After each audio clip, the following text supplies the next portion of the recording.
You're listening to Dear Strategy, where we answer all of your questions on product and business strategy. And now, here's your host, Bob Caporelli. Welcome to another episode of Dear Strategy, where we answer all of your questions about product and business strategy. Real questions from real people in real companies just like yours. So today's question comes to us from a product manager within a fairly large company. And that's important because I want to make sure you have the context so that the answer makes a little bit more sense. So the question is, Dear Strategy, where's the best place to start when the organization has an extremely broad corporate strategy? So again, context is product manager inside of a larger company. And my answer is this. First of all, thank goodness that your corporate strategy is broad.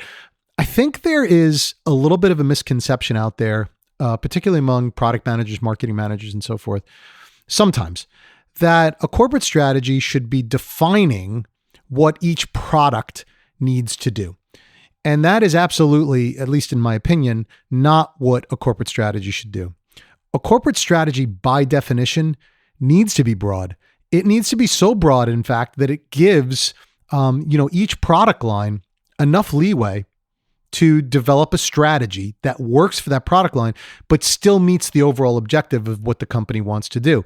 So with corporate strategies, you'll see big initiatives that tend to be big overriding initiatives that can go across many different product lines.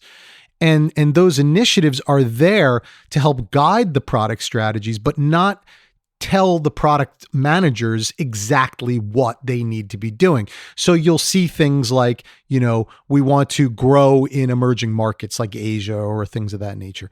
That might be a big corporate strategy. So big, in fact, that doesn't tell you exactly how you're going to do anything or what you're going to do, because that's up to the product line strategies to help define those things. But it gives enough guidance that a product manager will know, hey, if I'm looking for some direction as to what I need to do, I should probably be looking to some emerging markets.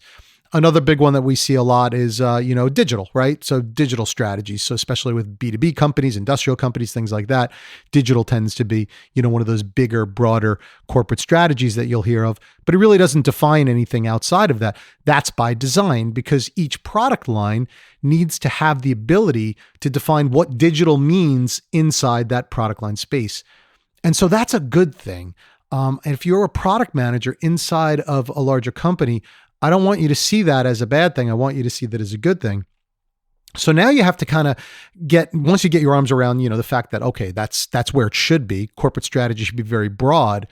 Now you have to start to answer the question at hand here, which is, okay, where do we start? What do I do with that?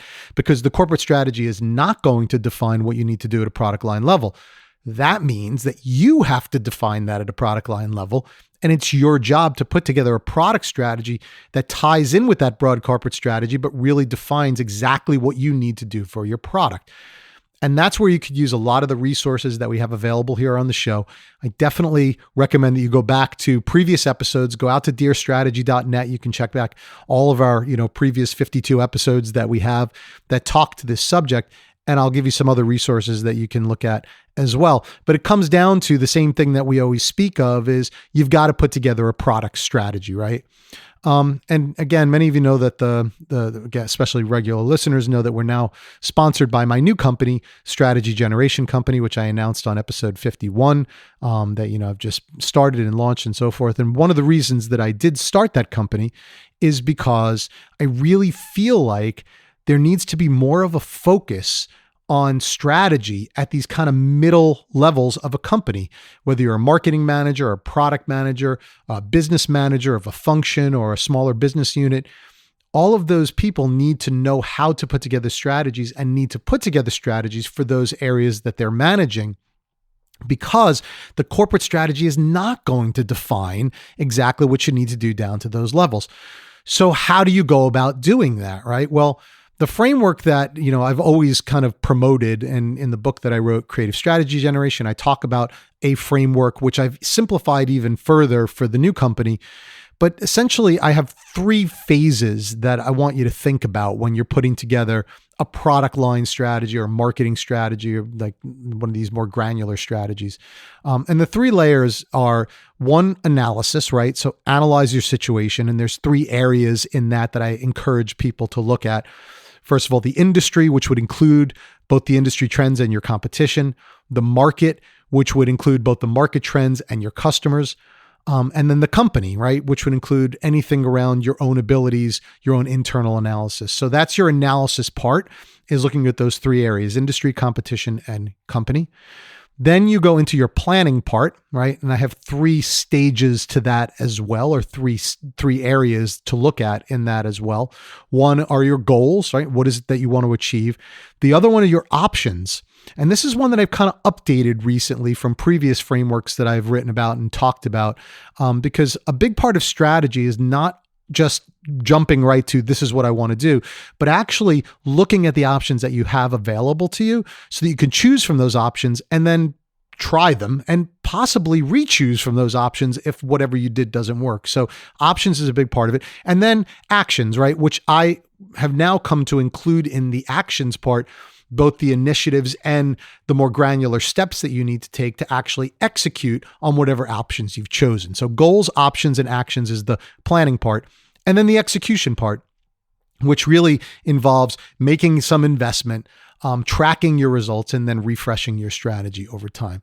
So that's the framework. And again, I know that's a lot to kind of take in, but if you are a regular reader of the blog that goes along with this podcast, I will post this new framework that I've come up with on that blog. And that's also the framework that we're using to do the training that we do for Strategy Generation Company, which I'll give you the link to that at the end of the show as well.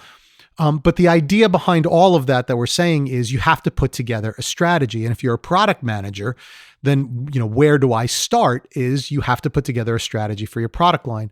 Now, I will tell you that there's a lot of discipline that is involved in doing this, because if strategy at a product line level is not necessarily a requirement of your business, meaning that maybe you don't have a formal strategy process, maybe you're not required to put together a strategy on an annual basis or deliver a strategy in a formal way, then you're going to have to break yourself away from your day-to-day job, which probably involves a lot of reactive stuff, right? And take time out to plan. So I would definitely say put time on the calendar to actually go ahead and put together your strategy using the techniques that I've been talking about here. And I also recommend getting a team together to help you with that. So if you're a product manager, you might want to draw on other parts of a cross-functional team that you might work with. So whether, you're working with the sales team or a marketing team or finance or some combination of all of that, operations, in many cases, engineering. So all of these might be cross-functional people that you want to draw upon to help you put together your plan. Again, if you're not required to do it in a formal way, go ahead and choose people from those departments that you think could help you put together your plan. Get a little team together and have a meeting on some semi-regular basis with the idea that you have to deliver a product strategy, even to yourselves, right? And that will allow you to put together this strategy at a product line level. Make sure it ties into whatever the broad corporate strategy is that you referenced. And now you have a way to actually execute on your product line without being reactive. Now, if you're inside of a company that actually has a formal strategy process, then you're going to be a little bit ahead of the game, because you are going to be required to deliver some strategy, usually on an annual basis, to some executive team. And that's going to kind of give you the discipline that you need to make sure you take time out to plan and deliver this strategy to your company. But again, I encourage you, even if you don't have that formal process in your company, do it for yourself, because having a formal strategy will allow you to have some plan that you can go off of or work off of to execute whatever it is you want to execute off of. And it also gives you a way to communicate to everybody what it is you want to do so you can get their support, their buy-in, and they can help you execute your plan. So that's the answer that I want to give here. Again, where's the best place to start when the organization has an extremely broad corporate strategy? Well, the good news is that's exactly what you should have, is an extremely broad corporate strategy. And if you don't have a strategy at a product line or a marketing level or a smaller business unit level, then the best place to start is put one together. Whether you're required to do one or not, put one together. So be sure to check out the blog that we'll write in coordination with this episode. That'll be posted at dearstrategy.net, and we'll provide some more resources and links that you can use to go ahead and learn how to put together a product strategy or business strategy or marketing strategy if you don't know how to do that already. And also, another great place to go is the new company that I've just started, strategygeneration.com. Also sponsors and owns this podcast. And through that company, we offer strategy training and resources. We're going to have online training that's going to be available towards the beginning of next year. So on an individual basis, even, you can learn how to put together a strategy at this middle level of a company that I think is really going to help you to answer this question even further. So we hope that you'll join us there. And thank you again for joining here on the podcast. Don't forget to make time for the plan, and we'll see you back here on another episode of Dear Strategy. Thanks for joining. Thank you for listening to Dear Strategy with Bob Caparelli. To learn more or to submit a question to be featured on our show, please visit us at dearstrategy.net.